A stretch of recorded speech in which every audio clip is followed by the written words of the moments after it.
Hello everyone, and welcome back. Tonight, we are not diving into a war, a conspiracy, or a forgotten empire. Instead, we are stepping into something far more familiar, and far more unsettling in its own quiet way. We are going back to a time when childhood did not happen online, did not live in an app, and was not tracked by algorithms. It happened in a living room, under a soft electric glow, humming gently in the background. Tonight, we are talking about the moment when a new kind of parent entered the American home. Not a mother. Not a father. But a screen. In the 1950s, television did not just arrive as entertainment. It arrived as authority. It spoke with confidence, consistency, and an unwavering sense of certainty. It never raised its voice, never lost patience, and never contradicted itself. And slowly, almost invisibly, it began to shape childhood in ways no one fully understood at the time. For many children growing up in post-war America, the television became the most stable presence in the house. Parents worked, cooked, cleaned, worried, and managed the invisible pressures of a rapidly changing world. The television, meanwhile, was always ready. Always on time. Always eager to explain how things worked and what mattered most. In that sense, the television did not replace parents because parents failed. It replaced them because it was consistent, predictable, and endlessly persuasive. A child in 1955 might not remember every conversation with their parents, but they could recite slogans, jingles, and taglines with perfect clarity. They knew what a happy family looked like because the television showed them. They knew what breakfast should be, what success felt like, and what kind of person they were supposed to become, all before finishing their cereal. The television did not demand obedience. It invited trust. Every morning, it greeted children before school. Every afternoon, it welcomed them back. And every evening, it gathered the family together, quietly positioning itself as the focal point of domestic life. Furniture turned toward it. Meals adjusted around it. Silence was enforced for it. Over time, the television became less like an object and more like a presence. It set the emotional tone of the house. It decided when excitement happened and when calm returned. If something important was happening on the screen, everything else waited. Parents still made the rules, at least in theory. But the television explained why the rules existed. It framed behavior, aspirations, and expectations in simple, colorful stories that felt more engaging than real-life instructions. When a child asked a question about food, about products, about the world, the television already had an answer. And that answer came wrapped in confidence, authority, and repetition. This is where the shift began. Before television, children learned primarily from people around them, parents, siblings, neighbors, teachers. Learning was messy, inconsistent, and personal. Television changed that. It standardized childhood. It delivered the same lessons, in the same order, to millions of homes at the same time. And those lessons were rarely neutral. Television taught children what was normal. What was desirable? What was embarrassing? What was missing? It suggested that happiness had a specific look, a specific sound, and often, a specific product attached to it. It taught children that adults in suits knew best. That cheerful voices were trustworthy. That problems could be solved quickly, cleanly, and without conflict. Most importantly, it taught children to listen. Unlike parents, television never hesitated. It never said "I do not know." It never contradicted itself mid-sentence. And for a child, that consistency mattered. If the television said something was good, it felt true. If it said something was necessary, it felt urgent. And if it repeated that message often enough, it became part of a child's internal logic.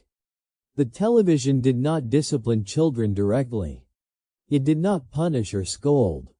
Instead, it rewarded attention.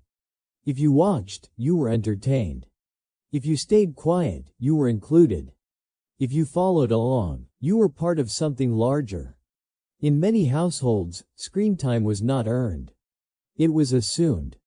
Television filled gaps that parents did not even realize existed, moments of boredom, silence, or emotional distance. It kept children occupied, calm, and focused outward rather than inward. And gradually, it became the default caretaker. A child left alone with the television was not considered neglected. They were considered safe, engaged, quiet. And in a busy household, quiet often felt like success. The television did not just occupy time. It shaped imagination. It introduced heroes, villains, ideals, and routines. It suggested what growing up should look like and what adulthood promised. Children learned what men were supposed to be like, what women were supposed to do, what families were supposed to value. These lessons were not taught explicitly. They were absorbed passively, through repetition and familiarity. Over time, the television became a reference point. Children compared their own lives to what they saw on screen. Their homes, their parents, their routines.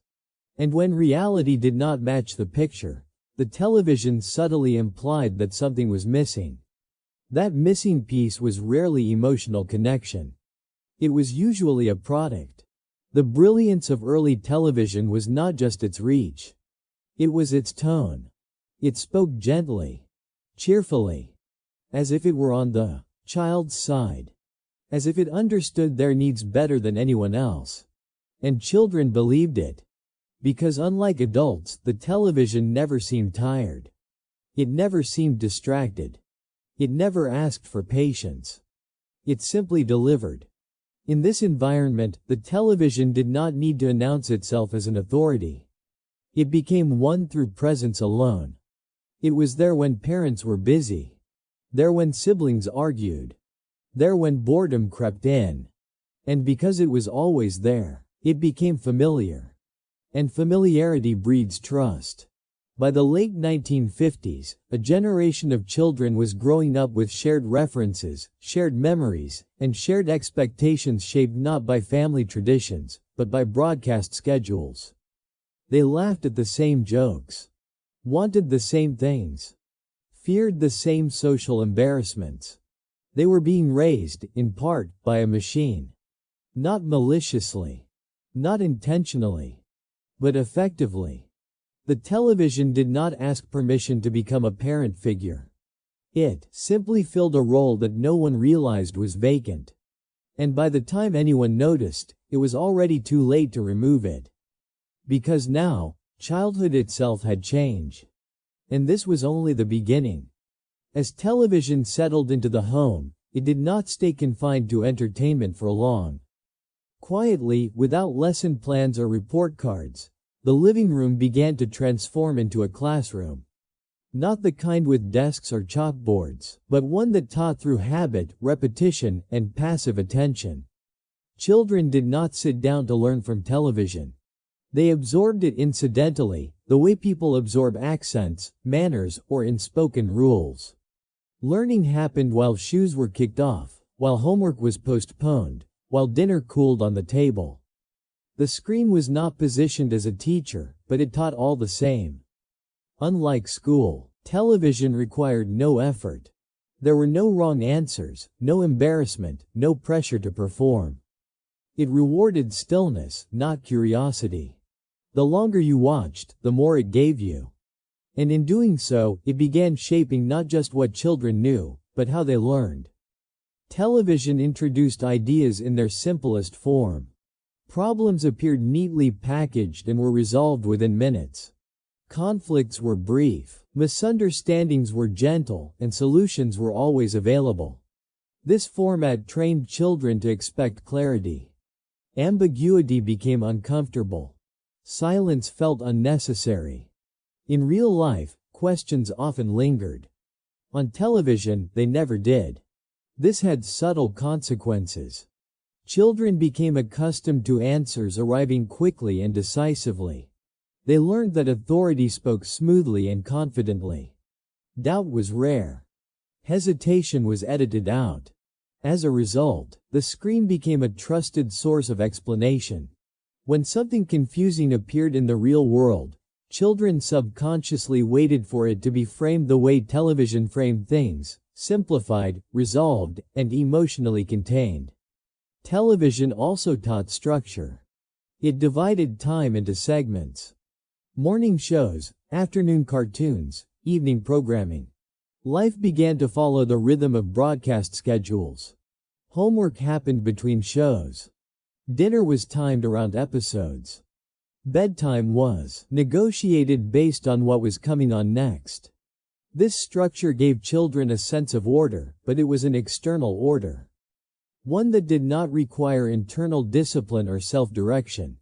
The screen decided when attention began and when it ended. In this environment, boredom nearly disappeared. And with it, a certain kind of imagination. Before television, boredom often led children to invent games, explore spaces, or sit with their thoughts. Television filled those gaps efficiently. There was always something else to watch. Something louder, brighter, and more engaging than whatever the child might create on their own. Imagination did not vanish, but it changed shape. Instead of inventing worlds, children entered pre-made ones. Instead of building stories, they consumed them. Television characters became familiar figures. Their voices, habits, and catchphrases were repeated until they felt almost personal. Children quoted them, mimicked them, and internalized their logic. These characters modeled behavior. How to react to disappointment. How to celebrate success. How to relate to others. And because these models were consistent and widely shared, they began to feel universal. Television also taught children how to see themselves.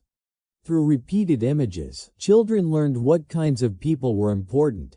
Who got attention? Who solved problems? Who mattered? These lessons were rarely stated outright, but they were unmistakable. Certain appearances were normalized. Certain lifestyles were idealized. Certain roles were reinforced. And because television reached into millions of homes simultaneously, these ideas gained weight simply through repetition. Children began to measure their own lives against what they saw on screen. Was their home as clean? Their family as cheerful? Their future as promising? When the answer was no, the gap was quietly attributed to personal deficiency rather than media construction. Television did not encourage critical distance.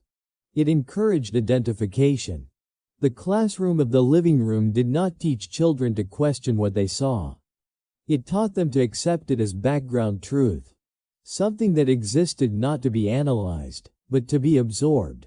Parents often assumed they were the primary educators. And in many ways, they still were. But television handled the daily reinforcement, the repetition, the emotional framing. A parent might explain values once. Television repeated its own values hundreds of times a week. Over time, this imbalance mattered.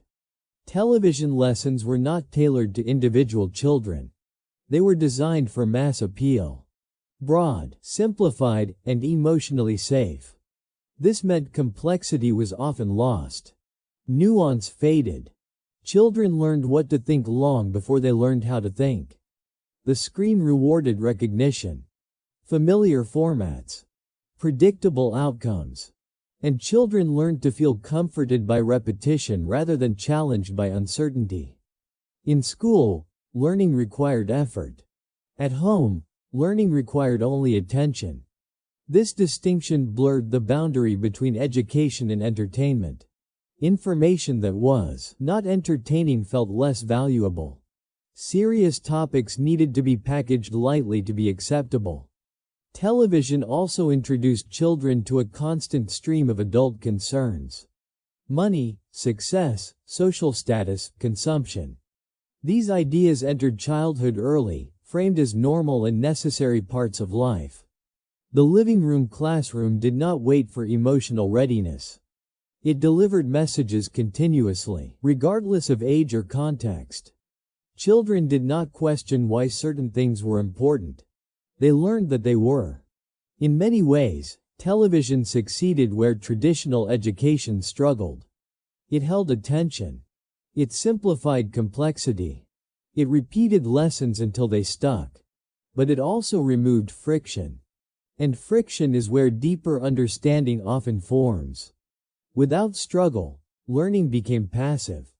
Knowledge became something received, not constructed. By the time children entered formal classrooms, they had already spent years being taught by a medium that asked nothing of them except stillness. This shaped expectations. Learning was expected to be easy, entertaining, immediate. When it was not, frustration followed. Teachers competed with a screen that had no constraints, no curriculum, no accountability, only appeal. And the living room classroom continued its lessons long after school ended. Homework happened with the television on. Conversations were interrupted by it. Even discipline was sometimes mediated through it, with parents negotiating behavior in exchange for viewing privileges. Television became part of the educational ecosystem, whether anyone acknowledged it or not. And unlike teachers, it was never evaluated. Its influence was assumed to be neutral, harmless, background noise.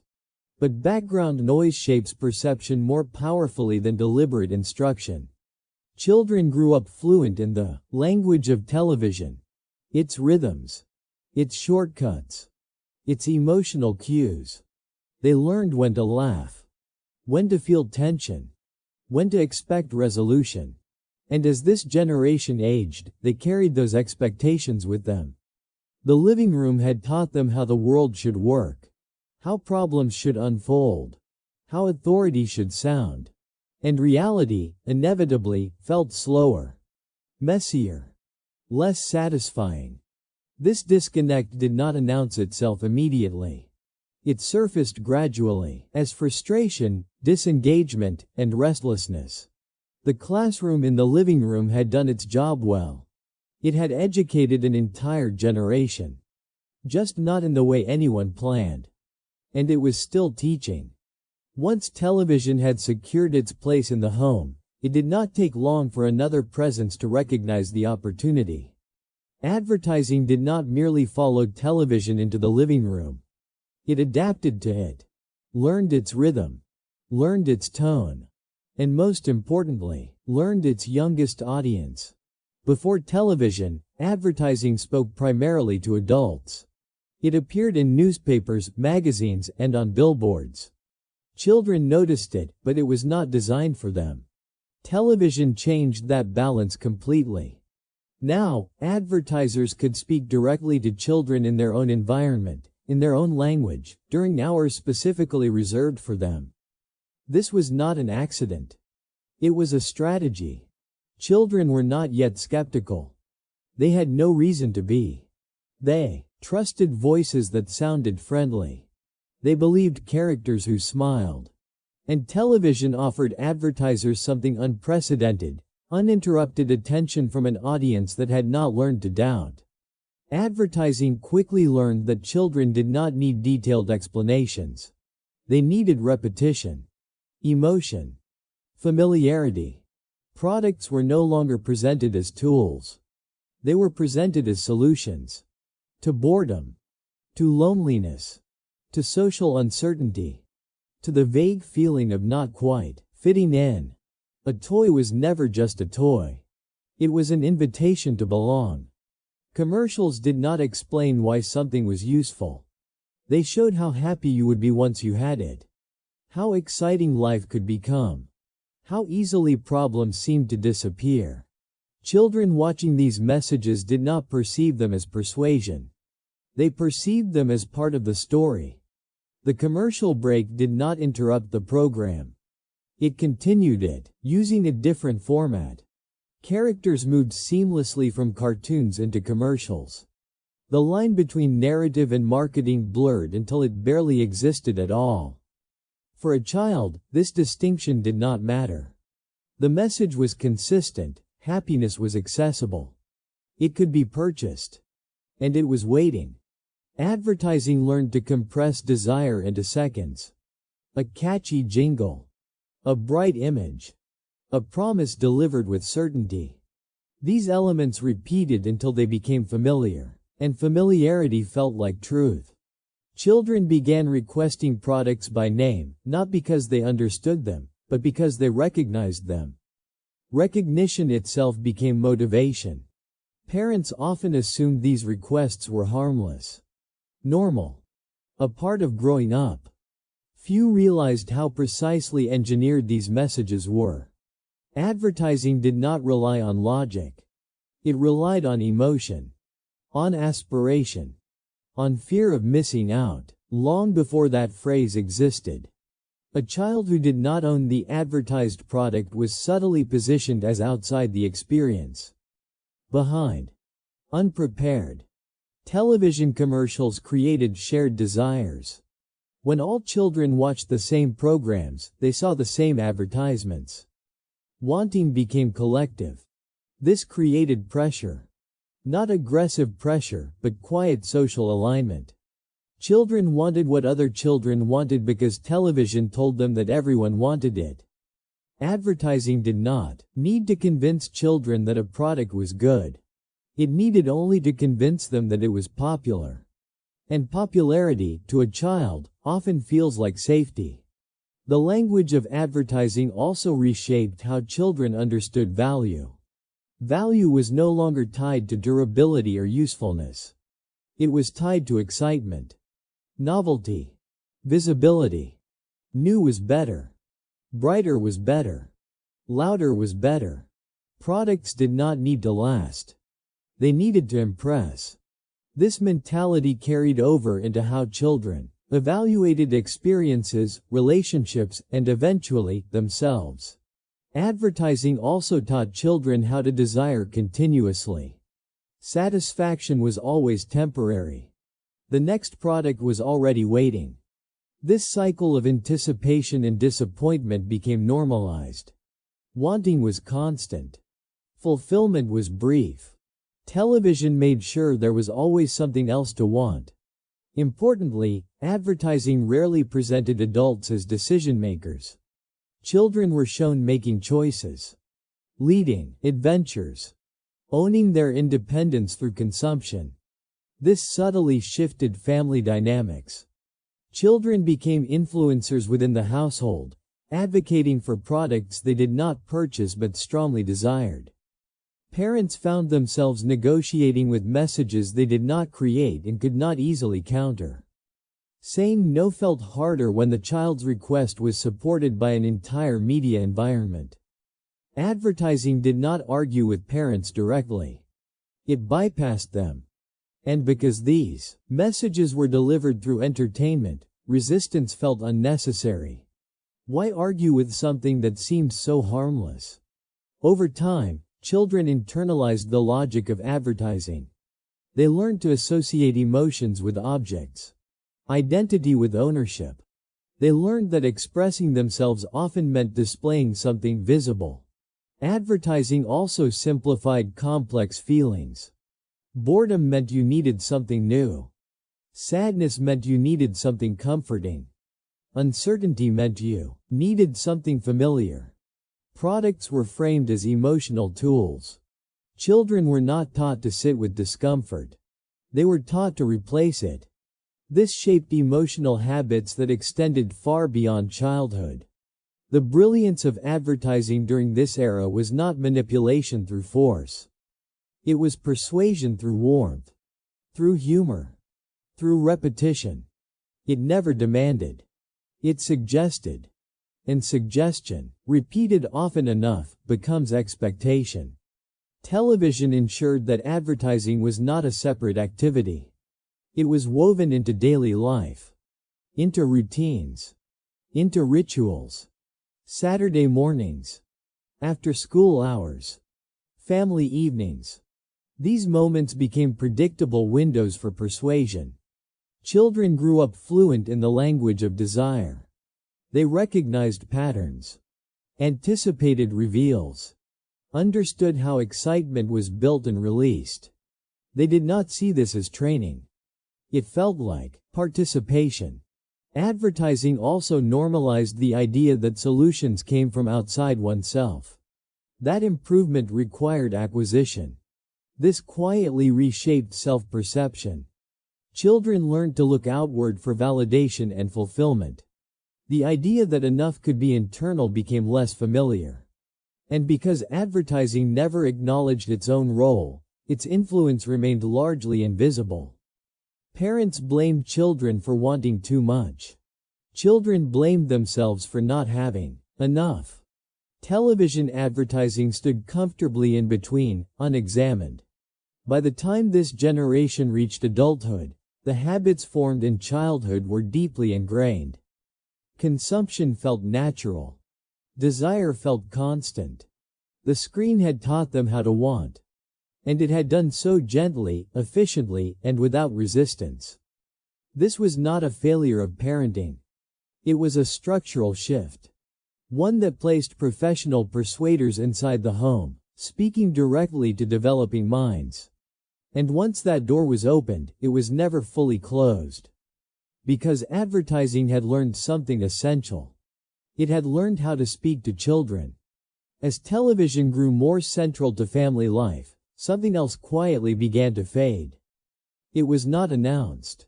It was not argued over. It simply happened, gradually and without ceremony. Conversation lost its urgency. Before the screen became dominant, conversation filled the empty spaces of the day. Meals were moments for exchange. Evenings invited storytelling, explanation, disagreement, and reflection. Silence was temporary, and when it lingered, someone usually filled it. Television changed the function of silence. Silence was no longer an invitation to speak. It became a requirement. When the screen was on, conversation was discouraged. Talking meant missing something important. Words competed with images, and images always won. Families still sat together, but their attention shifted outward. Shared space no longer guaranteed shared experience. Everyone watched the same thing, but they processed it individually. Television did not eliminate conversation entirely. It restructured it. Discussions became reactions to what had just been seen. Brief comments. Shared laughter. Occasional agreement. Deep, meandering conversations became less frequent. They required sustained attention, patience, and openness. The screen demanded none of these.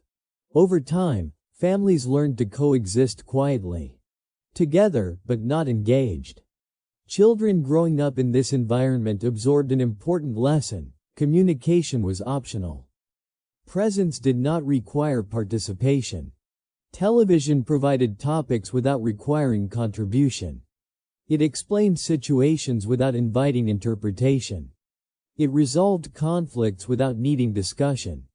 For children, this was comforting. Conversation with adults often required effort. Listening. Responding. Navigating expectations. Television required only attention.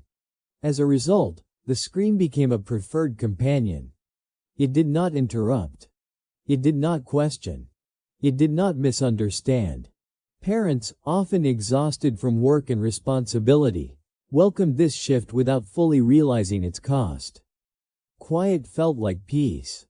Stillness felt like harmony. The television did not argue. It did not challenge authority. It did not demand emotional labor. In many homes, it became the emotional regulator. When tensions rose, the television came on. When boredom appeared, the television filled it. When discomfort lingered, the television smoothed it over. Conversation, by contrast, could be unpredictable. It could lead to disagreement, to difficult questions, to emotions without clear resolution. The screen offered certainty. Conversation offered complexity. Gradually, families chose certainty. Children learned that speaking was not always necessary to belong. Watching together counted as togetherness. But this kind of togetherness was passive. It did not teach negotiation, empathy, or articulation. It taught alignment. Everyone laughed at the same moment, reacted to the same cue, fell silent at the same tension. Television synchronized emotional responses without requiring explanation. Over time, children became fluent in interpreting cues delivered by screens rather than people. Music signaled emotion. Camera angles suggested importance. Pauses indicated meaning. Real-life conversation did not come with these cues. It required interpretation, attention, clarification. For children raised with television as the dominant background, conversation could feel inefficient, slow, unstructured. Why talk through something when the screen could show it more clearly? This shift affected how families addressed problems. Instead of discussing issues directly, they were sometimes deferred, distracted away, postponed indefinitely. Television provided relief without resolution. Parents noticed fewer arguments, fewer interruptions, fewer demands for attention. This seemed positive. What they did not always notice was what was missing. Children asked fewer questions. Not because they understood more, but because answers were less necessary. The screen had already framed the world in understandable terms. Television also modeled communication styles. Dialogue was scripted. Conflicts were contained. Resolution arrived quickly. Children internalized these patterns. They expected conversations to follow predictable arcs.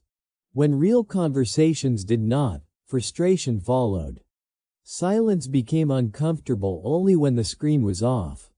Without the television, families sometimes struggled to fill the space. Conversation felt forced, awkward, optional. The habit had changed. Children who grew up with constant background entertainment were less practiced at sustained dialogue, listening deeply, responding thoughtfully. They were accustomed to receiving information rather than exchanging it.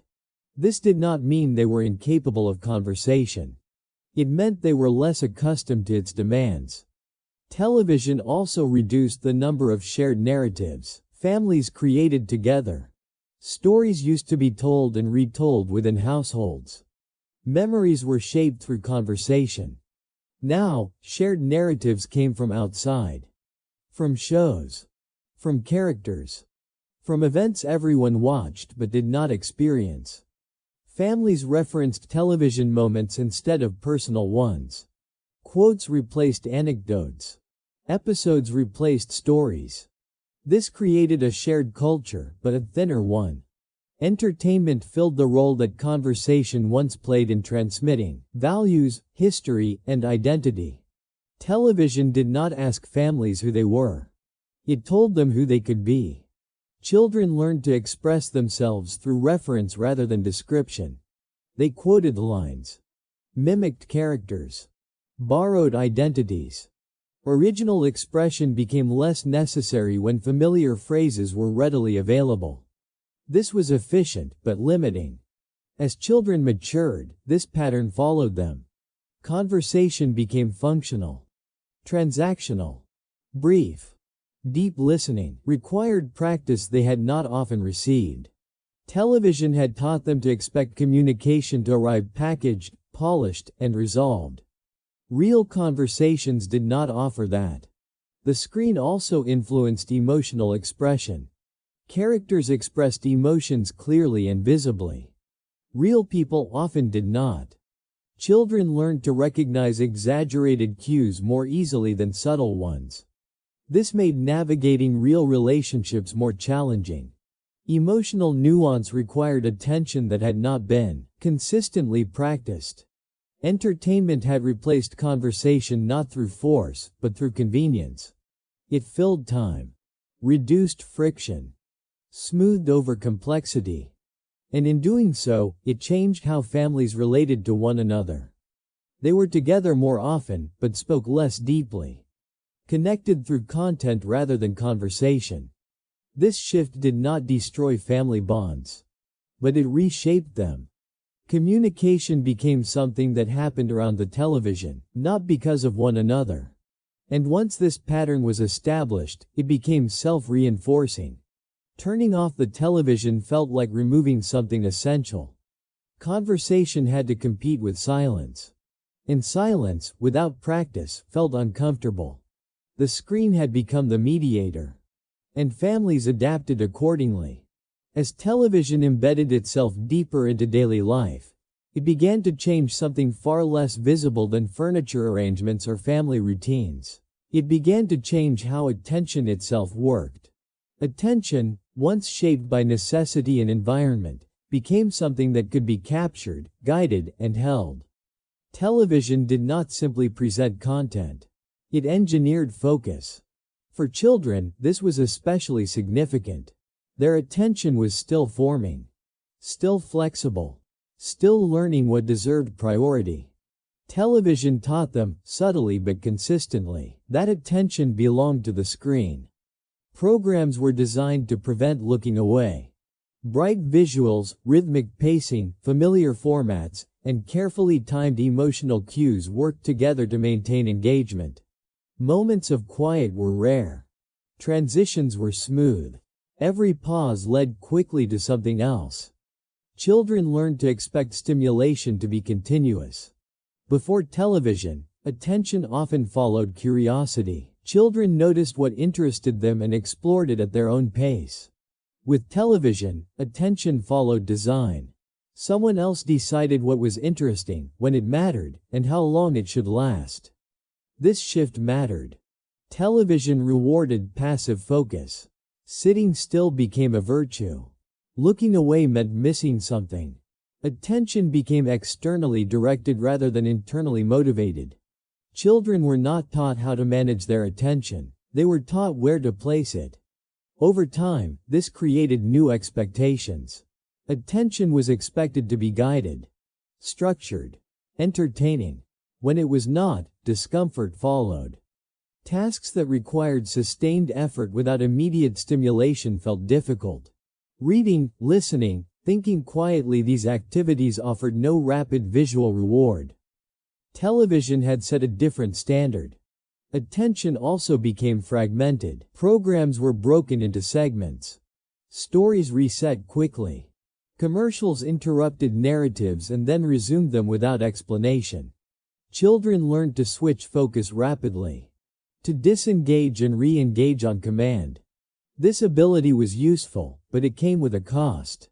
Deep focus became less familiar. Television trained attention to move horizontally rather than vertically, across many moments rather than into one. This was not immediately obvious. Children still completed schoolwork, still listened when required, but the effort felt heavier. The screen had taught them that attention should be effortless. Television also created emotional pacing. Tension built quickly and resolved quickly. Humor arrived on cue. Drama peaked predictably. Children internalized these rhythms. They learned when to expect excitement and when to relax. Real life did not follow these patterns. Waiting became harder. Delays felt unnecessary. Quiet moments felt empty rather than restful. Attention sought stimulation. Television also made attention measurable. Ratings, popularity, time slots.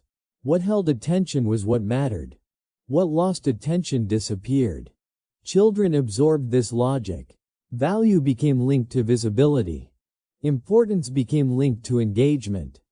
If something did not hold attention, it was dismissed.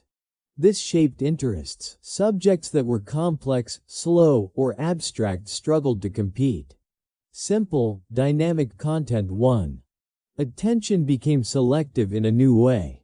Not based on relevance or meaning, but on stimulation. Television also taught children that attention was shared. Millions watched the same thing at the same time. This created collective focus. Being attentive meant being part of something larger. Missing a program meant missing a shared reference. Falling behind meant exclusion. Attention became social. This increased its value. Paying attention was no longer just personal. It was cultural participation. Children learned to align their attention with others, to watch what everyone else watched, to care about what others cared about. Individual curiosity became secondary. Television did not discourage individuality directly. It simply rewarded conformity. The most popular shows were discussed the most. The most discussed shows felt the most important. Attention followed consensus. Advertising understood this quickly. Products were attached to popular programs. Desire followed attention naturally. Children learned that attention could be influenced, that excitement could be created, that focus could be directed. They did not see this as manipulation. It felt normal. Television also shortened the feedback loop. Attention was rewarded immediately with entertainment. There was no need to persist through difficulty. This shaped patience. Tasks that required effort without immediate reward felt unrewarding. Motivation weakened when stimulation was delayed. Children did not become incapable of focus. They became selective in ways shaped by media. Focus required external cues.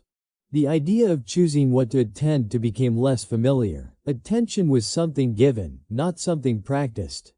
This followed children into adolescence and adulthood. Television was not the only influence, but it was foundational.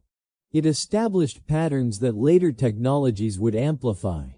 The expectation that content should compete for attention, that boredom should be eliminated, that focus should be easy. Attention, once abundant and flexible, became scarce.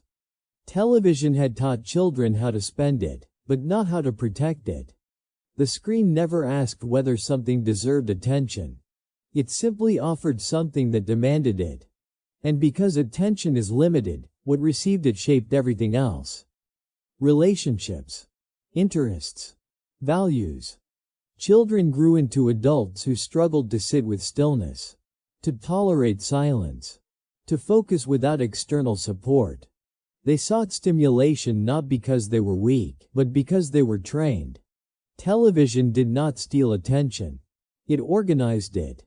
And in doing so, it changed how an entire generation experienced the world. Attention became something that could be captured, sold, and measured. And once that transformation occurred, it could not be reversed. Because attention had become the most valuable resource of all. As attention became increasingly centered on television, another transformation unfolded quietly in the background. Authority, once rooted primarily in parents, teachers, and immediate community, began to shift. Not dramatically, not through open conflict, but gradually through repetition and presence. The television did not challenge parental authority directly. It did something far more effective. It offered an alternative source of certainty. Parents, by nature, were inconsistent. They were tired, distracted, sometimes unsure. They changed their minds. They disagreed with one another. They admitted confusion. The screen never did. Television spoke with confidence. Its messages were polished, rehearsed, and repeated until they felt reliable. For a child trying to understand the world, this consistency mattered. When the television explained how something worked, it did so clearly. When it presented values, it did so without hesitation. It did not pause to reconsider. It did not contradict itself in front of the child. Authority, from a child's perspective, often feels like certainty. And television delivered certainty effortlessly. This did not mean children stopped listening to their parents. It meant parents were no longer the only reference point. When a parent gave advice that conflicted with what the screen had shown, confusion followed. Not rebellion, but comparison. The screen had already demonstrated what was normal, what was expected, what worked. Parents, in contrast, asked children to trust explanations that were less polished, more personal, sometimes emotional. Television offered authority without vulnerability. Over time, children began to internalize the screen's logic. When uncertain, they recalled what they had seen rather than what they had been told. Television characters modeled behavior, with visible outcomes. Good choices were rewarded quickly. Bad choices led to brief consequences that resolved neatly. Real life did not provide such clear feedback. Parents asked children to behave well without always being able to show immediate results. Television always showed results. This difference mattered. The screen also normalized certain behaviors and attitudes through repetition. What appeared often felt correct. What was absent felt irrelevant. Parents could counter these messages verbally, but words struggled to compete with images reinforced daily. Authority is not just about instruction. It is about framing reality. Television framed reality continuously. Children learned what success looked like, what failure meant, what deserved admiration. These lessons did not arrive as rules. They arrived as stories. Stories are powerful teachers. They bypass resistance. They feel natural. Parents spoke in explanations. Television spoke in narratives. And narratives linger. Television also introduced children to a broader, more abstract sense of authority. Institutions, experts, public figures. These voices appeared confident and composed. Children learned to trust what looked official, well-produced, widely broadcast. Parents, by comparison, appeared smaller, less certain, more human. This did not diminish parental love or importance, but it altered perception. When parents disagreed with television messages, children sometimes experienced cognitive friction. The screen had no visible reason to lie. It seemed neutral, informational, objective. Parents, on the other hand, had emotions, biases, rules that felt arbitrary. Television did not ground authority in relationship, it grounded it in presentation. Children learned that authority sounded calm, looked professional, spoke fluently. This shaped how they evaluated credibility later in life. Television also blurred the line between instruction and suggestion. It did not command. It implied. This made resistance difficult. How do you argue with something that never orders you to do anything? The screen simply showed what people like you did. Parents enforced boundaries. Television modeled norms. Over time, norms felt stronger than rules. Parents could say no. Television showed what was happening everywhere else. This created quiet tension within households. Not explosive conflict, but subtle negotiation. Parents found themselves explaining decisions more often, justifying limits, defending choices against an unseen standard. Children did not intend to undermine authority. They were responding to competing frames of reference. Television also positioned itself as an emotional authority. It validated feelings, labeled experiences, explained reactions. Children learned emotional vocabulary from the screen. They recognized feelings because characters named them. Parents did this too, but television did it consistently and dramatically. As a result, children sometimes turned to media for emotional guidance. Not because parents were absent, but because the screen was always available. Television never seemed impatient with questions. It never became uncomfortable. It never withdrew. Authority without fatigue is powerful. Parents, increasingly aware of the screen's influence, sometimes attempted to limit it. Set rules. Establish boundaries. But authority that needs enforcement feels weaker than authority that feels natural. Television did not need to enforce itself. Children wanted it. This desire further elevated its status. What children seek voluntarily feels meaningful. Authority had shifted not through force, but through preference. By adolescence, many children trusted media interpretations of the world more than parental ones. Not openly, but implicitly. They referenced shows, public narratives, Cultural cues. Parents remained important, but they were no longer the sole guides. This shift had long-term consequences. It shaped how individuals related to institutions, media, and expertise. It trained people to evaluate authority based on confidence, repetition, and visibility rather than relationship. Television had not replaced parents. It had repositioned them. Authority became distributed, fragmented.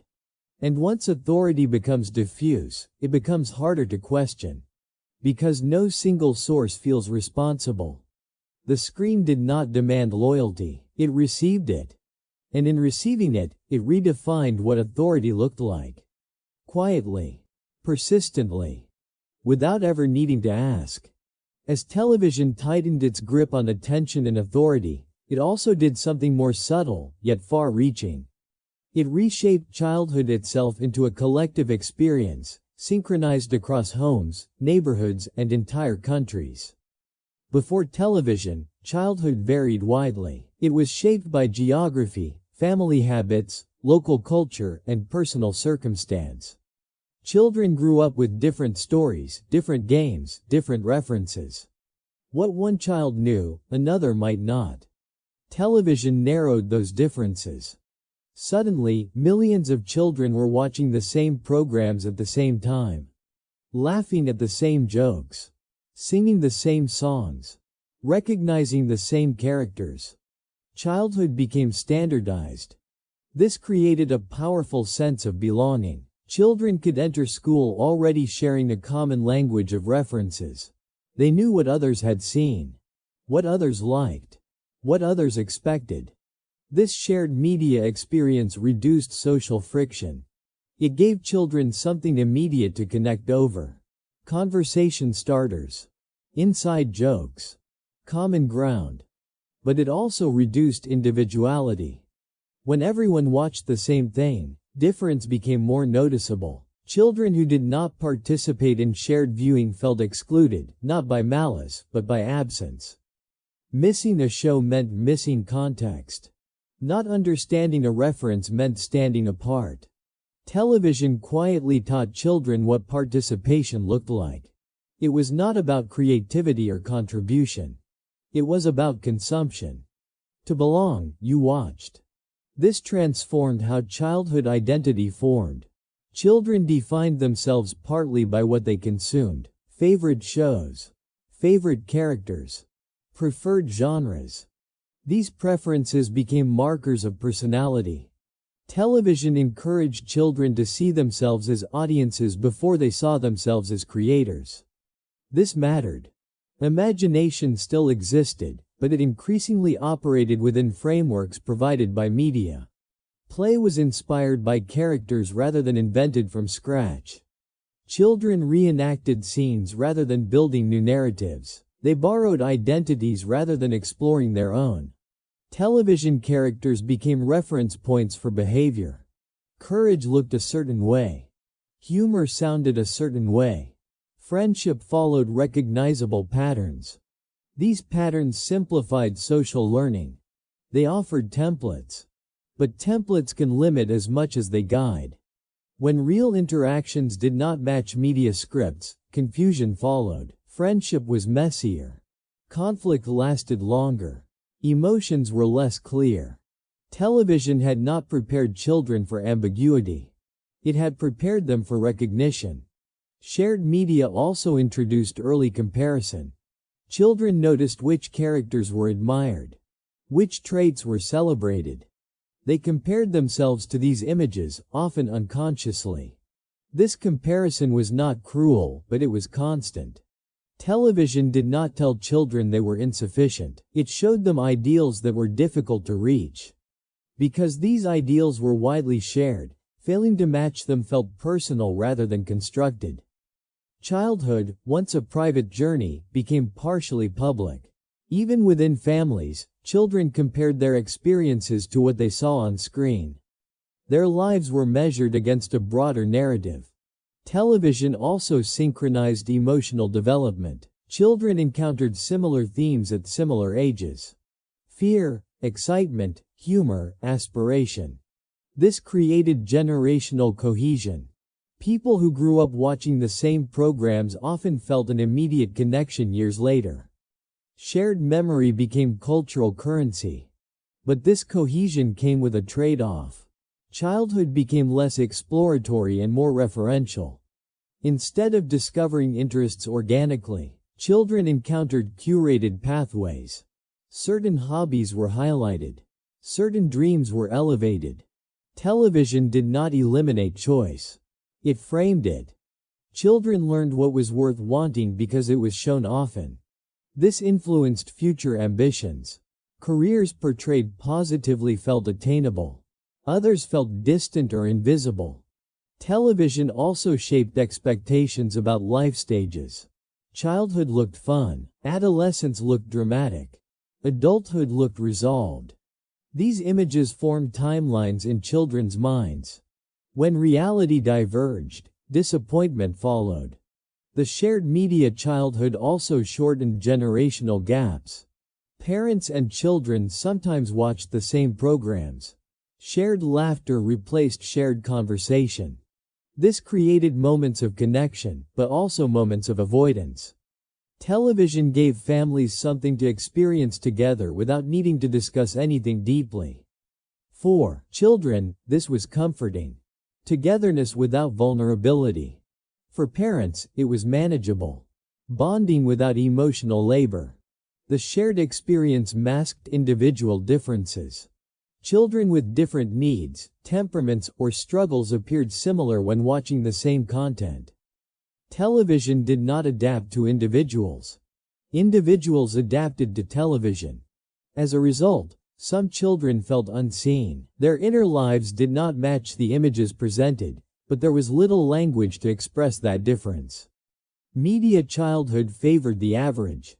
The broadly relatable. Those outside that range learned to adjust quietly. Television also normalized observation over participation. Watching became a primary activity. Doing became secondary. Children learned to evaluate experiences by how they appeared, not how they felt. This perspective lingered. As technology evolved, this shared media foundation made transitions easier. New screens replaced old ones, but the habits remained. Children had already learned how to live through media. Childhood, once fragmented and personal, had become collective and mediated. This was not inherently harmful. It created connection, shared memory, cultural continuity.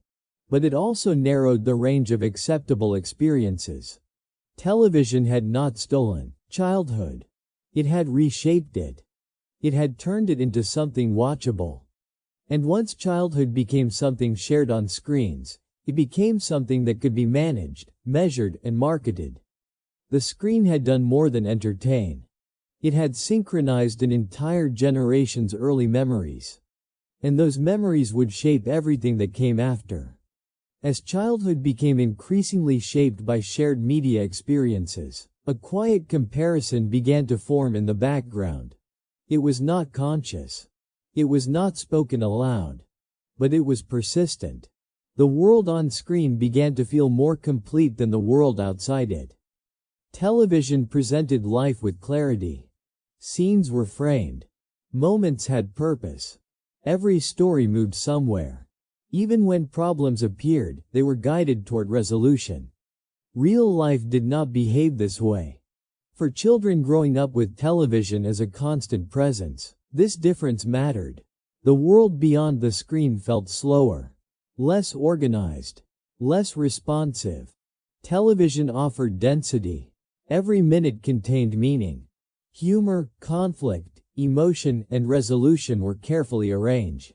There was no wasted time. Reality, by contrast, contained long stretches of nothing. Waiting. Repetition. Silence. Children began to feel this contrast without naming it. They noticed that play outside sometimes lost momentum, that conversations wandered, that days did not always build toward something satisfying. Television had taught them to expect narrative. When reality failed to deliver it, something felt missing.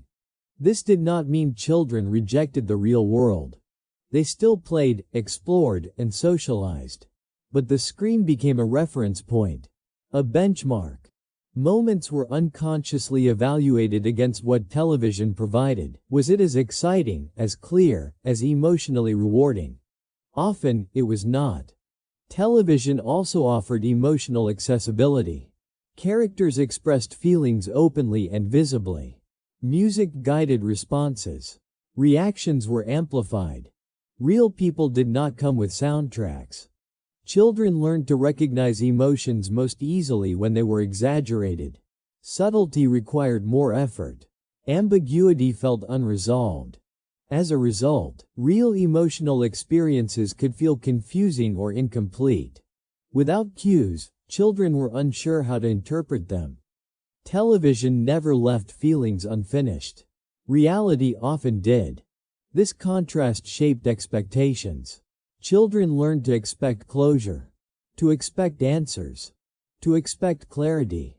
When reality did not provide these, discomfort followed. Television also compressed time. A story could span years in minutes. Growth was visible. Change was rapid. Real growth was slow, often invisible.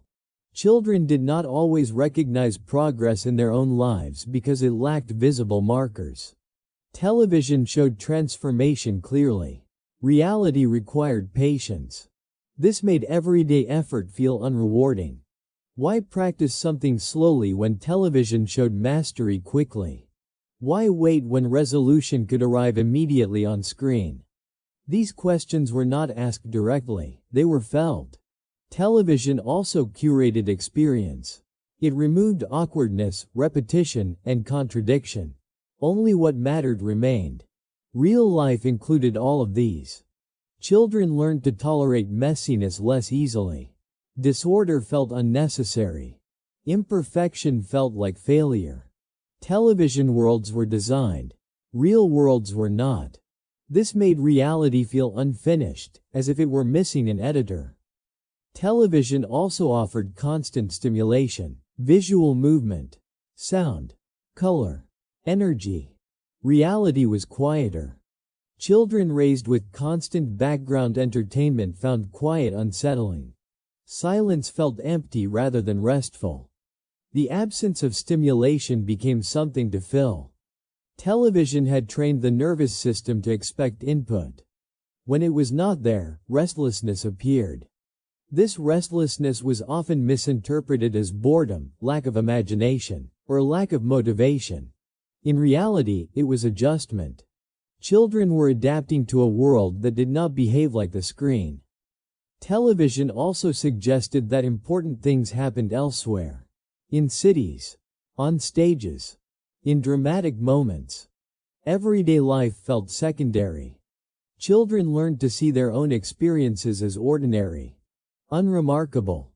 The screen held the extraordinary.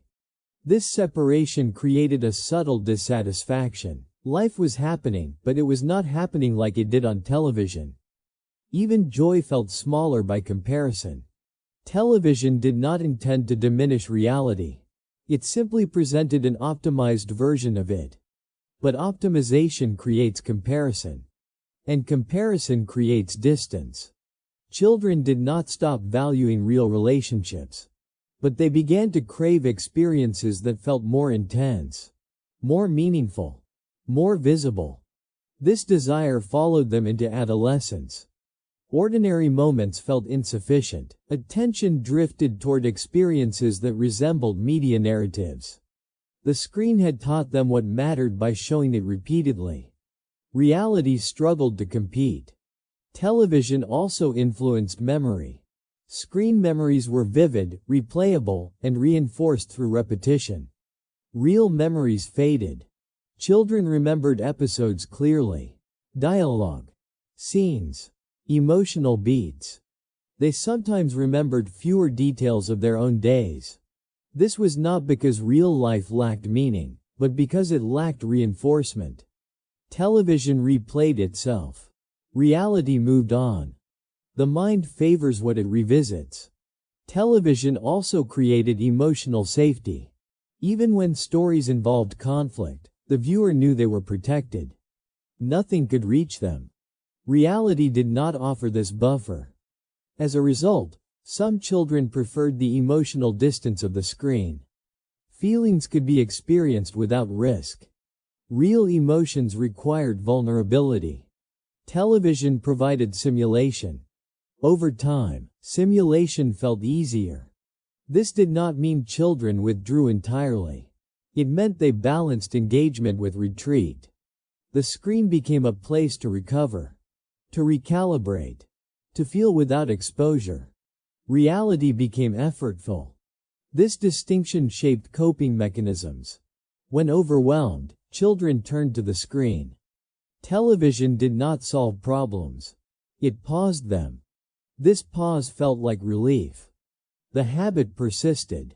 Television also taught children to expect life to be watchable, to unfold in visible arcs. When real life did not conform, frustration emerged.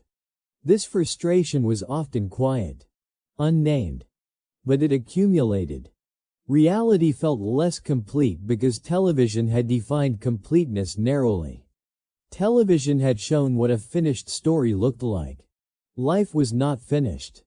It was ongoing, messy, unresolved. And for children raised on completed narratives, this openness felt uncomfortable. The screen had not lied, it had edited. And that edit changed expectations. By the time children reached adulthood, many carried a vague sense that something was missing. That life should feel fuller, more coherent. They searched for that feeling. Sometimes in new screens. Sometimes in experiences designed to resemble media moments. Reality had not changed. But perception had. Television had taught a generation what to expect from life. And life, stubbornly, refused to follow the script. As reality began to feel less complete, imagination did not disappear. It changed direction. Before television became dominant, imagination often grew out of absence. A lack of stimulation invited invention. A quiet afternoon became a space for stories, games, and internal worlds built piece by piece. Television filled that absence efficiently. Children were no longer required to imagine what something looked like. It was shown. They no longer needed to invent characters. They were introduced. Worlds arrived fully formed, complete with rules, visuals, and outcomes. Imagination moved from creating to selecting. This shift was subtle. Children still played, still pretended, but their play increasingly followed existing scripts. Characters were borrowed. Plots were reenacted. Instead of asking what could happen, play often asked what happened next. Television provided a shared library of images and narratives. This made imagination more social. Children could play together more easily because they referenced the same material. But it also narrowed the range of what imagination explored. Original worlds required effort. They required negotiation, compromise, and sustained focus. Television worlds were already agreed upon. They offered instant entry. Children learned to step into roles rather than invent them, to follow arcs rather than build them. This did not eliminate creativity. It reshaped it. Imagination became associative. Children combined elements from different shows, mixed characters, altered endings slightly. But the foundation remained external. Television also set aesthetic standards. What looked exciting? What felt dramatic? What counted as interesting? Children learned to imagine within these boundaries. Scenes without action felt dull. Characters without clear traits felt incomplete. Imagination became visually oriented. Internal imagery was replaced by remembered images. This mattered because imagination is not only about entertainment. It is how people rehearse possibilities, explore identity, test ideas. When imagination relies heavily on external input, exploration becomes constrained. Children imagined futures that resembled what they had seen: careers, lifestyles, relationships. Television did not present all possibilities equally. Certain paths appeared frequently, others rarely. Imagination followed exposure. Children learned to want what they could picture, and they could picture what they had been shown. This shaped aspiration. Television also accelerated imagination. Stories unfolded quickly. Ideas moved rapidly. Children learned to expect imaginative payoff without delay. Slow building ideas felt unrewarding. Sitting with an image, developing it gradually, refining it, these processes required patience that was less practiced. Imagination became responsive rather than generative. Television also reduced the need for solitude. Imagination once thrived in quiet, solitary moments. Television replaced those moments with shared content. Being alone felt less necessary. Solitude became something to fill rather than inhabit. This affected inner life. Children spent less time alone with their thoughts, less time experimenting mentally without guidance. Imagination still occurred, but it often needed a trigger. The screen provided endless triggers. As a result, imagination became reactive, stimulus-driven. This pattern followed children into adolescence. Creative impulses appeared strongest when media was present. Music inspired ideas. Movies sparked thoughts. Without input, imagination stalled. This was not a failure of creativity, it was a shift in dependency. Television also influenced emotional imagination. Children learned how emotions were supposed to feel by watching them. They imagined themselves reacting the way characters reacted. This helped them label feelings, but it also limited interpretation. Emotions were expected to look a certain way. When real feelings did not match media representations, confusion followed. Children imagined themselves into roles they recognized. This provided structure, but it reduced exploration of unfamiliar emotional territory. Television also taught children to imagine outcomes that were visible and immediate. Long-term consequences were rarely explored in depth. Growth happened between episodes. Children learned to imagine success as a moment rather than a process. Failure appeared temporary. Recovery was swift. Imagination absorbed these timelines. Real-life challenges felt heavier because imagination had not rehearsed endurance. Television also replaced shared storytelling traditions. Families once told stories together. Memories were shaped through retelling. Now stories arrived finished. Children consumed narratives rather than constructing them with others. This reduced opportunities for collaborative imagination. Television did not ask children to co-create. It asked them to watch. Over time, imagination became something that happened privately, internally, and often passively. It was stimulated, not exercised. This distinction mattered later. As adults, many found creativity difficult to initiate. Inspiration arrived easily, but sustained creation felt demanding. They waited for ideas rather than building them. This pattern did not originate with television alone, but television laid the groundwork. It taught imagination to expect content. The screen did not discourage originality, it overshadowed it. Why build something uncertain when something polished was always available? Children learned to appreciate creativity without practicing it. They became excellent consumers of imagination. Less practiced creators. This imbalance shaped culture. As technology advanced, this pattern intensified. New screens delivered faster, richer, more immersive content. But the habit had already formed. Imagination had learned to lean outward. The shift from creation to consumption did not feel like loss at the time. It felt like access. More stories. More worlds. More stimulation. But access without participation changes skill. Imagination still existed, but it was guided. Children did not stop dreaming. They dreamed in borrowed images. And those images defined the limits of what felt possible. The screen had not destroyed imagination. It had redirected it. And in doing so, it had quietly reshaped how a generation envisioned itself and its future. As imagination shifted, and reality felt less complete, another change took place quietly inside the child. Emotional regulation, once learned through trial, guidance, and internal reflection, began to move outward, toward the screen. Television did not teach children how to manage emotions directly. It modeled emotional pacing for them. Characters felt something. Music played. The feeling was named, amplified, and resolved. Relief arrived on schedule. Children learned this rhythm instinctively. When something felt uncomfortable, television offered distraction. When something felt overwhelming, it offered escape. When something felt confusing, it offered clarity. The screen became a tool for emotional adjustment. This did not happen because children were incapable of coping. It happened because the screen was efficient. Television did not ask children to sit with feelings. It moved them along.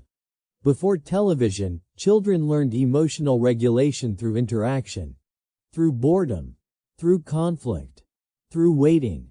These experiences were uneven and sometimes uncomfortable. They required guidance from adults, siblings, or peers. Television replaced many of these moments with smooth transitions. A child who felt restless could watch something. A child who felt lonely could tune in. A child who felt frustrated could be distracted. Relief was immediate. Over time, this created an association. Emotional discomfort became something to remove rather than process. The screen did not resolve emotions. It paused them. This pause felt like control. Children learned that emotions did not need to be understood. They needed to be managed. Television also provided emotional templates. Characters showed how sadness looked, how anger sounded, how happiness appeared. Children mirrored these expressions. This helped them recognize feelings, but it also standardized them. Subtle emotions became harder to interpret. Mixed feelings felt confusing. Television rarely lingered in emotional ambiguity. Children learned to expect emotions to be clear, visible, and short-lived. Real emotions were often none of these. Television also introduced emotional predictability. Viewers learned when to expect tension and when to expect release. This rhythm trained emotional anticipation. Children became comfortable with guided feeling. The screen told them how to feel and when. Without those cues, emotional states felt less stable. Television did not teach children to name their emotions internally. It named them externally. This reduced the need for introspection. Why reflect when the screen could regulate? Parents sometimes noticed this pattern without fully understanding it. Children calmed down quickly in front of the television. Conflicts dissolved. Tears stopped. The screen appeared to help. And in the short term, it did. But emotional regulation learned externally is different from emotional regulation learned internally. Television did not build emotional endurance.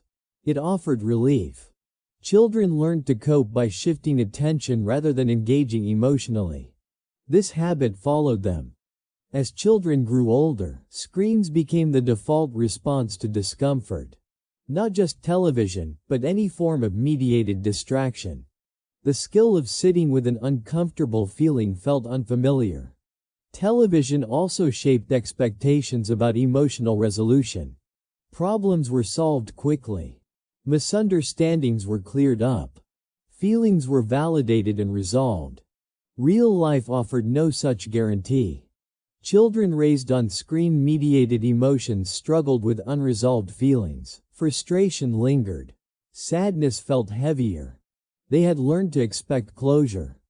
Television had not prepared them for emotional patience. The screen also reduced opportunities for emotional negotiation. Conflict resolution often happened off-screen. Characters reconciled without viewers practicing the process. Children observed outcomes, not the work. As a result, emotional skills developed unevenly. Recognition was strong. Expression was modeled. Regulation was outsourced. Television became a soothing presence, a constant emotional baseline. Children did not need to articulate how they felt. They could watch something that felt right. This reduced emotional vocabulary. Not because children lacked feelings, but because they lacked practice naming them without prompts. Television rarely asked viewers to reflect. It moved forward. Parents sometimes filled this gap, but the screen was present far more often. Emotional development requires repetition, practice, feedback. Television offered repetition without feedback. Children felt emotions with the screen, not through interaction. This shaped attachment patterns. The screen was reliable, always available, predictable. People were less so. Television did not reject emotions, it absorbed them. This created a subtle dependency. As children matured, they carried this habit into new environments. School, social life, work. When emotions became difficult, attention shifted outward. Screens offered comfort without confrontation. This did not mean children became emotionally disconnected. They became emotionally managed. Feelings were adjusted rather than explored. Television also influenced how emotions were valued. Dramatic emotions felt more legitimate. Quiet emotions felt less important. If a feeling did not resemble something seen on screen, it felt harder to trust. Children learned to question their internal experience. Television never questioned itself. The screen was emotionally confident. This confidence filled a gap. As a result, emotional autonomy developed more slowly. Children knew what they felt when the screen told them. They struggled when it did not. This pattern did not originate with television alone, but television reinforced it consistently. It offered an emotional environment that was smoother than reality. And smoothness became preference.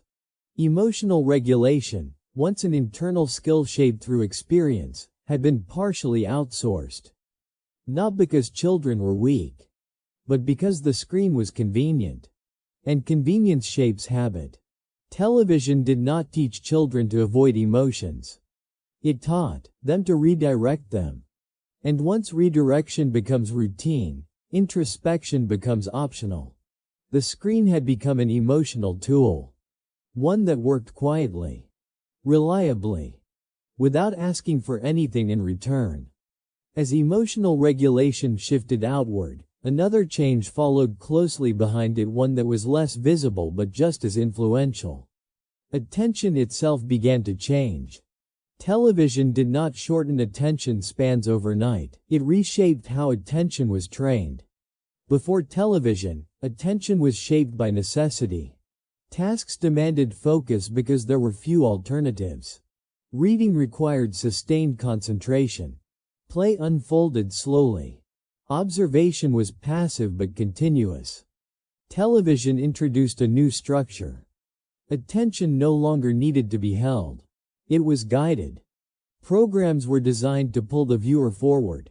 Visual changes, music cues, pacing, and narrative hooks worked together to maintain engagement without effort from the audience. Children did not learn to focus harder. They learned to follow cues. This distinction mattered. Television trained attention to respond, not to persist. Scenes changed quickly. Emotional beats were clear. Visual movement was constant. Silence was rare. Attention became reactive.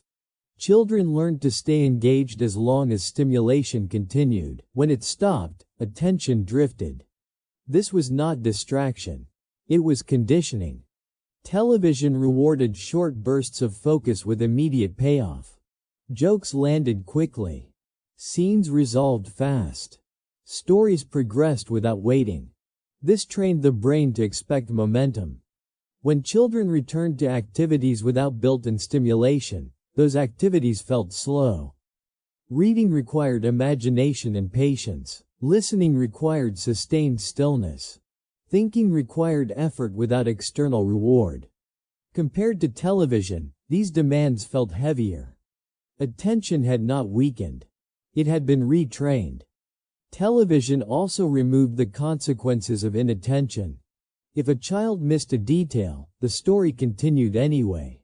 Key points were repeated. Visual cues reinforced meaning. There was no penalty for drifting. This reduced the need for active engagement. Children could watch without fully watching. Over time, this passive attention became normal. The mind learned to skim rather than settle. Television also fragmented attention through variety. Programs changed formats frequently. Commercial breaks interrupted narratives. New shows replaced old ones rapidly. Children learned to switch contexts quickly. This ability to shift attention felt like flexibility. And in some ways, it was. But it came at a cost. Sustained focus felt unfamiliar. Television rewarded novelty. Each new scene offered a reset. Children learned that boredom could be escaped instantly. This reduced tolerance for slow processes. Attention began to seek stimulation rather than purpose.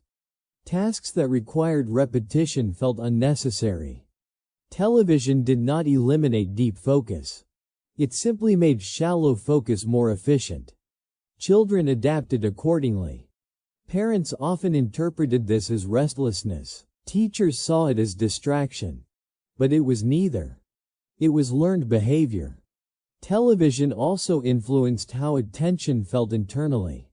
Focus became associated with entertainment rather than effort. If something required effort, it felt wrong. Children began to expect engagement to be effortless. When it was not, they disengaged. This pattern followed them into school. Lessons competed with the memory of screen pacing. Information delivered slowly felt outdated. Teachers had to work harder to hold attention. Not because children were incapable, but because they had been trained differently.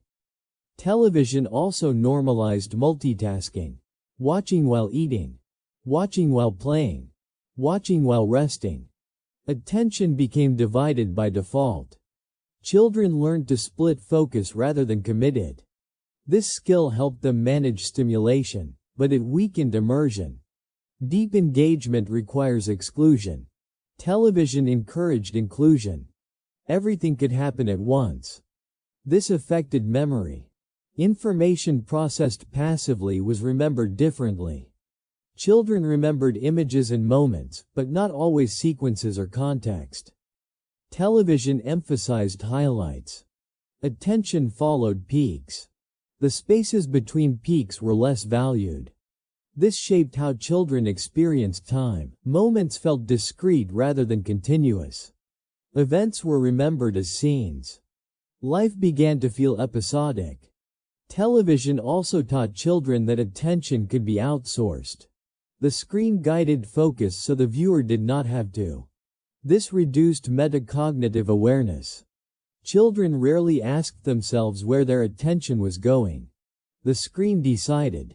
Over time, this weakened self-directed focus. Not eliminated, just underused.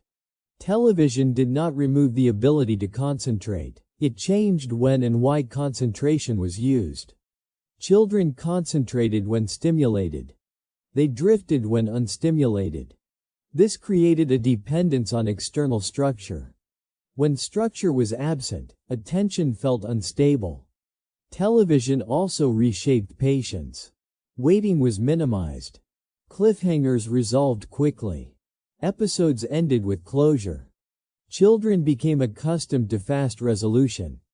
Delayed outcomes felt frustrating. Attention wavered when results were not immediate.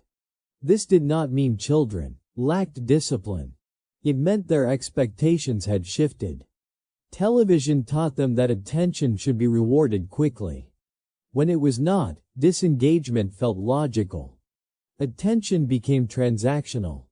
Focus was given in exchange for stimulation. This altered motivation. Intrinsic interest had to compete with external cues. Television also trained attention to prioritize the visual. Sound and image dominated. Internal visualization weakened. Children relied less on imagination to fill gaps. The screen provided everything. This reduced the need to hold images in the mind. Attention moved outward. Internal focus felt quieter. Television also made attention social. Shows were shared experiences. References became common ground. Children paid attention not just to watch, but to belong. This reinforced viewing habits. Attention was tied to identity. Missing a show meant missing a conversation. This social pressure kept attention aligned with media schedules. Over time, attention became synchronized across groups. This created cultural rhythms. Everyone watched at the same time. Everyone reacted similarly. Attention became collective. Individual pacing mattered less. Television did not fragment attention randomly.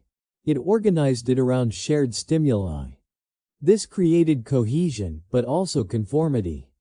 Attention followed trends. Children learned what was worth watching. This reduced exploration. Curiosity narrowed. Attention became efficient but less adventurous. Television also reduced the need for silence. Background noise became normal. Children learned to think with sound present. Silence felt uncomfortable. Attention sought input. When none arrived, restlessness followed. This made reflection harder. Quiet moments no longer invited thought. They demanded filling. Television filled them. Over time, attention became externally anchored. Children could still focus deeply but only under certain conditions. The environment had to cooperate. Television had taught them that focus was a shared responsibility. When the environment failed to provide cues, attention faltered. This was not weakness. It was adaptation. The screen had optimized attention for a specific world. A world of constant input. As children grew, this attention style followed them into new media. Television laid the groundwork. It trained the rhythm, the expectation, the habit. Attention had not disappeared. It had been reshaped. And once reshaped, it did not easily return to its previous form. After imagination shifted, emotions were redirected, and attention was retrained, something deeper began to take shape. Not immediately visible, not easily measured, but profoundly influential. A new inner world formed. This inner world was quieter than before, yet more crowded. Less demanding, yet more dependent. It did not disappear. It reorganized itself around the presence of the screen. Television did not erase the inner life of children. It altered how that inner life was accessed. Before television, the inner world was entered through solitude, through waiting, through boredom, through moments where nothing happened externally, forcing something to happen internally. Thoughts wandered. Ideas formed without direction. Feelings surfaced without prompts. Television filled many of those spaces.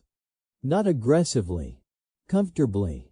The screen provided a steady stream of images, stories, and emotions. It reduced the need for the mind to generate its own. This changed the relationship children had with their inner world. The mind no longer needed to entertain itself. It could observe. This felt like relief. Imagination did not vanish. It became reactive rather than generative. Children imagined extensions of what they saw, not entirely new worlds. Their inner narratives leaned on external templates. Television provided characters, settings, conflicts, and resolutions. The mind rearranged them. Original thought still existed, but it was scaffolded. This made creativity feel easier but narrower. The inner world also became less private. Television created shared references. Inner thoughts increasingly reflected collective imagery. Children thought in scenes others recognized. This reduced isolation, but also reduced individuality. The inner world became culturally synchronized. Television also shaped the emotional tone of the inner world. Feelings followed familiar arcs. Tension rose and resolved. Sadness was meaningful. Happiness was visible. Ambiguity was rare. Children internalized these patterns. Their inner experiences began to mirror narrative structures. Life was interpreted as episodes rather than continuous flow. This affected how meaning was constructed. Events felt significant if they resembled stories. Ordinary moments felt less vivid. The inner world began to prioritize drama. Not intentionally. Habitually. Television also influenced self-perception. Children compared themselves to characters, to ideals presented repeatedly.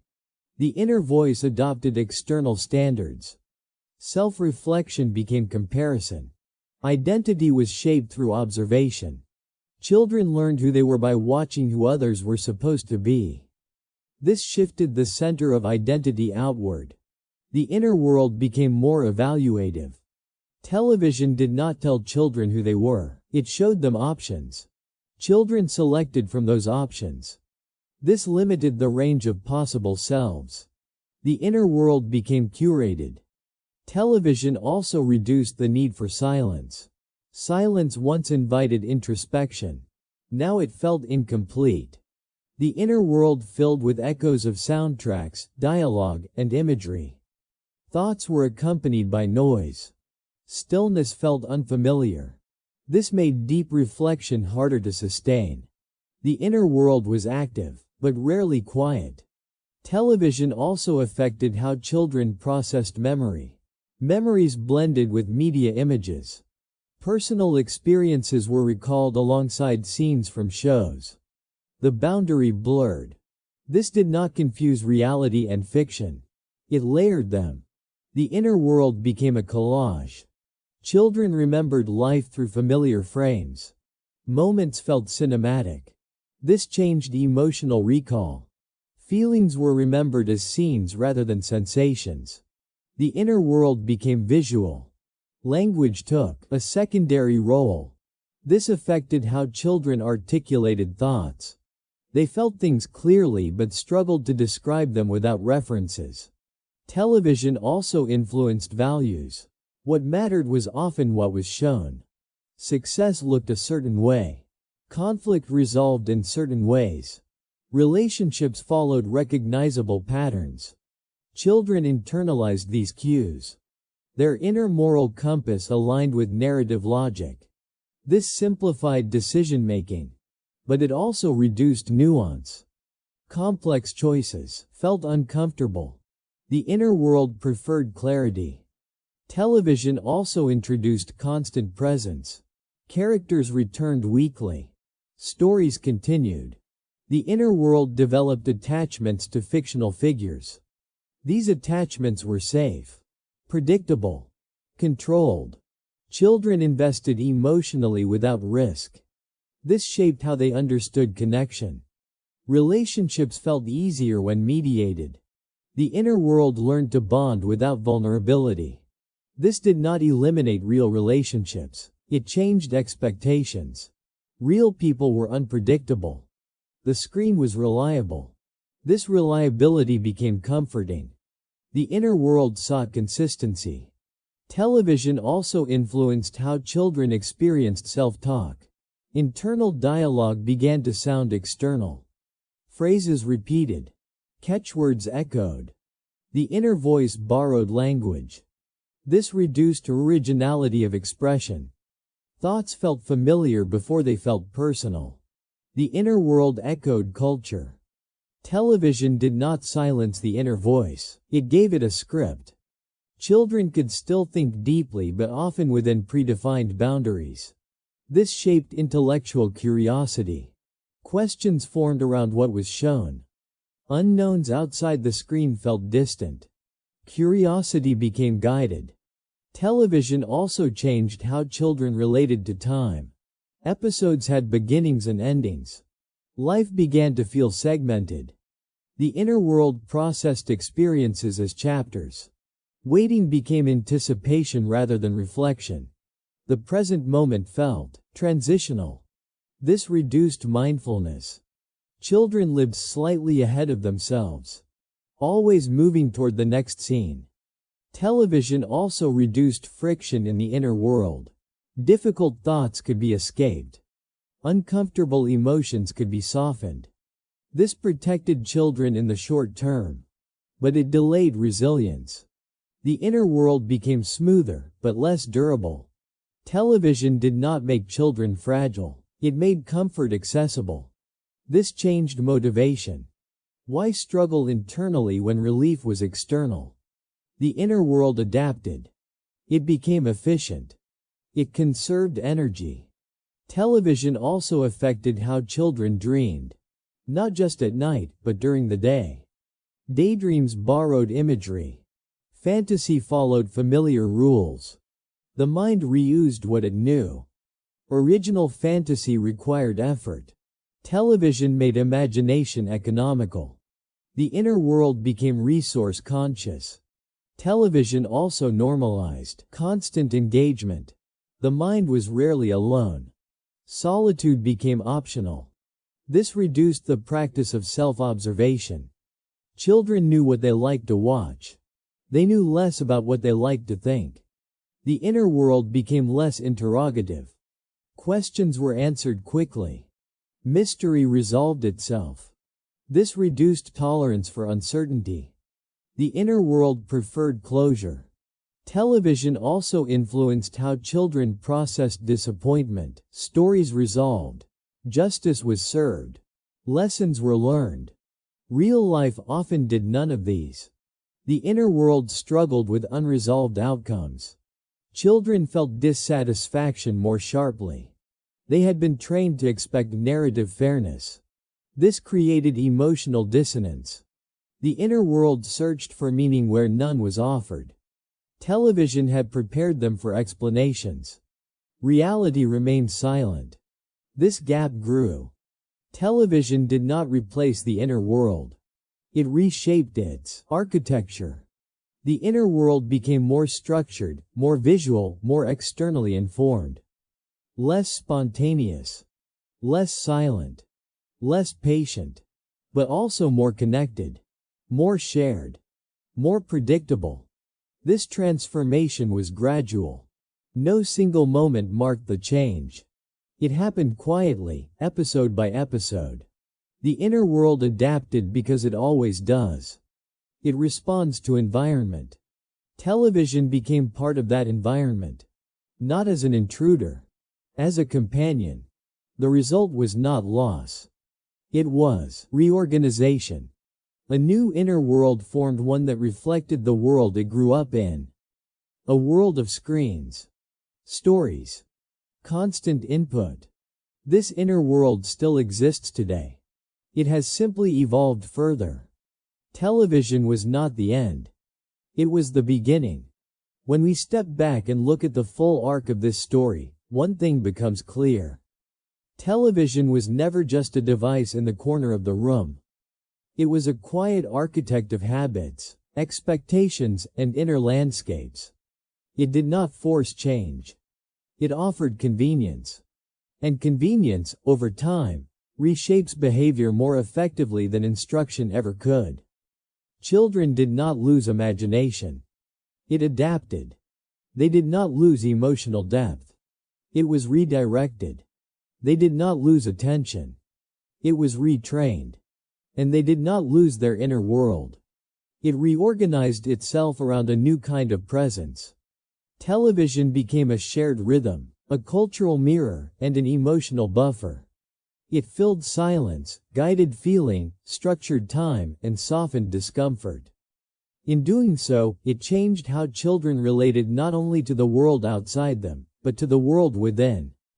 This transformation was not good or bad in any simple sense.